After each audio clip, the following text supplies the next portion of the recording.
दोस्तों, आज ज्ञान स्टोरी में स्वागत है आपका। आज सुनिए मुंशी प्रेमचंद जी की कहानी कौशल।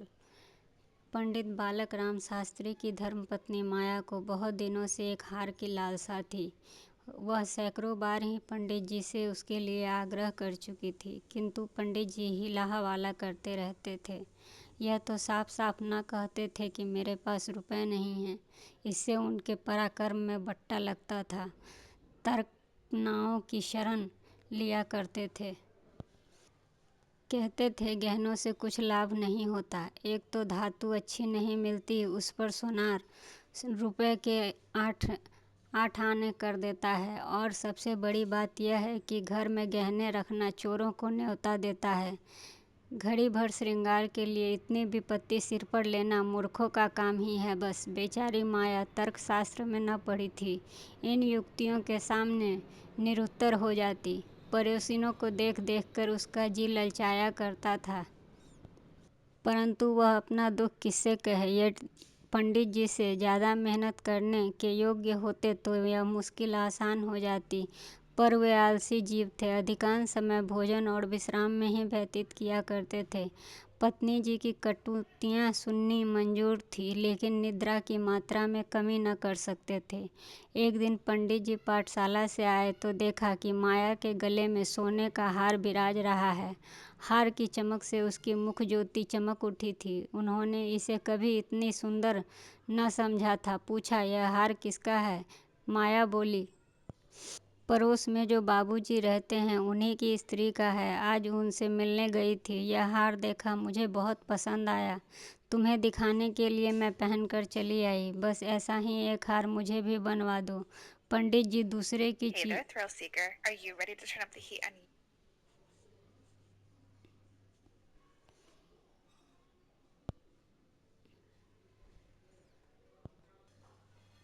बस एक ऐसा हार मुझे भी बनवा दो। पंडित जी दूसरे की चीजें मांगकर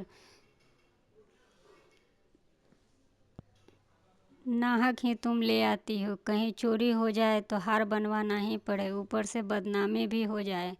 माया, मैं तो ऐसा ही हार लूँगी। 20 तोले का है। पंडित जी फिर वही जिद। माया, जब सभी पहनती हैं तो मैं क्यों न पहनूं? पंडित जी, सब कुएं में गिर पड़ेंगे तो तुम भी कुएं में गिर पड़ोगी। सोचो तो, इस वक्त हार के बनवाने में 600 रुपये लगेंगे। अगर 1 रुपये प्रति सैकड़ा भी ब्याज लिया जाए तो 5 वर्ष में 600 रुपये के हिसाब से 1000 रुपये हो जाएंगे। लेकिन 5 वर्ष में तुम्हारा हार मुश्किल से 300 रुपये का ही रह जाएगा। इतना बड़ा नुकसान उठाकर हार पहनने से क्या सुख। यह हार वापस कर दो, भोजन करो और आराम से पड़ी रहो। यह कहते हुए पंडित जी बाहर चले गए। रात को एकाएक माया ने शोर मचाकर कहा, चोर चोर चोर, हाय घर में चोर, मुझे घसीटे लिए जाते हैं। पंडित जी हड़बड़ा कर उठे और बोले, कहाँ है, दौड़ो दौड़ो। माया ने कहा, मेरी कोठरी में गया है, मैंने उसकी परछाई देखी है। पंडित जी, तो लालटेन ले आओ, जरा मेरी लकड़ी भी उठा कर ले आना। माया, मुझसे तो मारे डर के उठा नहीं जाता। कई आदमी बाहर से बोले, कहाँ है पंडित जी, कोई सेंध पड़ी है क्या? माया, नहीं नहीं, खपड़ैल पर से उतरे हैं। मेरी नींद खुली तो कोई मेरे ऊपर झुका हुआ था। हाय राम, यह तो हार ही ले गया। पहने पहने सो गई थी, मुँह ने गले से ही निकाल लिया। हाय भगवान। पंडित, तुमने हार क्यों न उतार दिया था? माया, मैं क्या जानती थी कि आज यह मुसीबत गिर पड़ने वाली है। हाय भगवान। पंडित जी, अब हाय हाय करने से क्या होगा, अपने कर्मों को रो। इसलिए मैं कहा करता था कि घड़ी बराबर भी नहीं आती, न जाने कब क्या हो जाए। अब आई बात मेरी समझ में। देखो, और कुछ तो नहीं ले गया वह? पड़ोसी लालटेन लिए आ पहुँचे। घर में कोना कोना देखा, करियाँ देखी, छत पर चढ़कर देखे, अगवाड़ा पिछवाड़ा देखा, शौच गृह में झांका, कहीं चोर का पता न था। एक पड़ोसी किसी जानकार आदमी का काम है। दूसरा पड़ोसी बिना घर के भेदिए के कभी भी घर में चोरी नहीं होती। और तो कुछ नहीं ले गया? माया, जी नहीं, और कुछ नहीं ले गया। बर्तन भांडे सब पड़े हैं, संदूक भी बंद पड़े हैं। निगोड़े को ले ही जाना था तो मेरी चीज़ें ले जाता, पराई चीज़ ठहरी। भगवान, उन्हें कैसे मैं अपना मुंह दिखाऊंगी? पंडित जी, अब गहने का मज़ा मिल गया ना? माया, हाय भगवान, यह अपजस बदा न था। पंडित जी कितना समझा के हार गया। तुम न मानी। बात की बात में 600 रुपये निकल गए। अब देखूं भगवान कैसे मेरी लाज रखते हैं। माया, अभागे मेरे घर का एक एक तिनका भी चुन कर ले जाता तो मुझे इतना दुख न होता। अभी बेचारी ने नया ही बनवाया था। पंडित जी ने कहा, खूब मालूम है 20 तोले का था। माया, 20 ही तोले का तो कहती थी। पंडित जी, बधिया बैठ गई और क्या। माया, कह दूंगी घर में चोरी हो गई, क्या जान लेंगी। अब उनके लिए कोई चीज़ चोरी थोड़ी ही हो जाएगी। पंडित जी, तुम्हारे घर से चीज़ गई है, तुम्हें तो देनी ही पड़ेगी। इसमें इसके क्या प्रयोजन कि चोर ले गया या तुमने उठा कर रख लिया, पतियाएंगे ही नहीं। माया, तो इतने रुपए मैं कहाँ से लाऊं, कहाँ से आएंगे इतने रुपए। पंडित जी, कहीं नहीं तो कहीं से तो आना ही होगा, कहीं न कहीं से तो इंतज़ाम करना ही होगा, नहीं तो लाज कैसे रहेगी। मगर तुमने इतनी बड़ी भूल की कैसे। माया, भगवान से मंगनी की चीज़ भी न देखी गई। मुझे काल ने घेर रखा था, नहीं तो घड़ी भर गले में डाल कर लेने से ऐसा कौन सा बड़ा सुख मिल गया। मैं हूँ ही अभागन। पंडित जी, अब पछताने और अपने को कोसने से क्या फ़ायदा। चुप हो के बैठो, पड़ोसिनों से कह देना, घबराओ नहीं, तुम्हारी चीज़ जब तक लौटा न देंगे तब तक हमें चैन भी न पड़ेगा।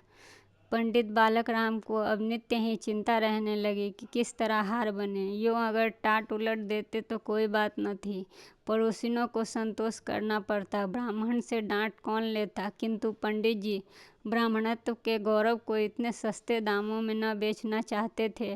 आलस्य छोड़कर धनोपार्जन में दत्तचित्त हो गए वह। 6 महीने तक उन्होंने दिन को दिन समझा, न रात को रात। दोपहर तक को सोना छोड़ दिया, रात को भी बहुत देर तक जागते रहते। पहले केवल एक पाठशाला में ही पढ़ाया करते थे, इसके सिवा वह ब्राह्मण के लिए खुले हुए 100-200 के व्यवसाय को भी वह निंदनीय समझते थे। पर अब पाठशाला से आकर संध्या समय एक जगह भागवत की कथा कहने जाते, वहाँ से लौटकर 11-12 बजे रात तक जन्म कुंडलियाँ, वर्ष फल आदि बनवाया करते थे। प्रातःकाल मंदिर में दुर्गा जी का पाठ करते।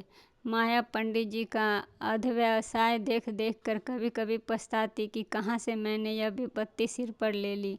कहीं वह बीमार न पड़ जाएं तो लेने के देने पड़ जाएंगे। उनका शरीर क्षीण होते देख कर उसे अब यह चिंता व्यथित करने लगी। यहाँ तक कि 5 महीने गुजर गए। एक दिन संध्या के समय में वह दिया बत्ती करने जा रही थी कि पंडित जी आए, जेब से पुड़िया निकाल कर उनके सामने फेंक दी और बोले, लो, आज से तुम्हारे ऋण से मैं मुक्त हो गया। माया ने पुड़िया खोली तो उसमें सोने का हार था। उसकी चमक दमक, उसकी सुंदर बनावट देखकर उसके अंतःस्थल में गुदगुदी सी होने लगी। मुख पर आनंद की आभा दौड़ गई। उसने कातर नेत्रों से देखकर पूछा, खुश होकर दे रहे हो या नाराज होकर। पंडित जी, इससे क्या मतलब, ऋण तो चुकाना ही पड़ेगा, चाहे खुशी से हो या ना खुशी से। माया, यह ऋण नहीं है। पंडित जी, तो फिर क्या है। माया, तुम्हारी निशानी। पंडित जी, तो क्या ऋण के लिए कोई दूसरा हार बनवाना पड़ेगा।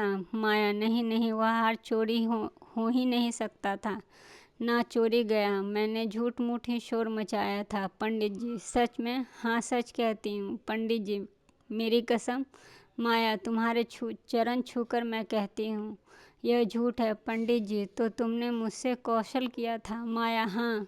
पंडित जी, तुम्हें मालूम है तुम्हारे कौशल का मुझे क्या मूल्य देना पड़ा। माया, क्या 600 रुपये से ऊपर। पंडित जी, बहुत ऊपर। इसके लिए मुझे आत्म स्वतंत्रता का बलिदान देना पड़ा। दोस्तों, अगर ये कहानी आपको पसंद आई हो तो please like and subscribe my channel.